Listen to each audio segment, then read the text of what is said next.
বন্ধুসকল, এইখন মোৰ নতুন দোকান খুলিব প্ৰায় আজি 3 মাহ হ'ল, কিন্তু ভিডিঅ' বনোৱা নাছিলোঁ। আজি দেখাইছোঁ আকৌ।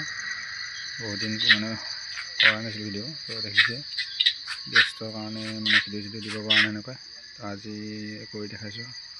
দোকানত আছে আপোনাৰ মলৰ দোকান। মল গাহৰি দানা, গৰুৰ দানা, ব্ৰইলাৰৰ দানা, হাঁহৰ দানা চবখিনি আছে। এইবিলাক বস্তু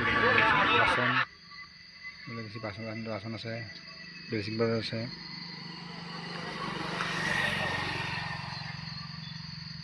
বেগো আছে। এইবিলাক আপোনাৰ মল, এইটো ৱেট কৰা পাল্লা, এইবিলাক গৰুৰ দানা, 2টা ভিটামিনো ৰাখিছোঁ। এইবিলাক মল দানাবিলাক থোৱা আছে।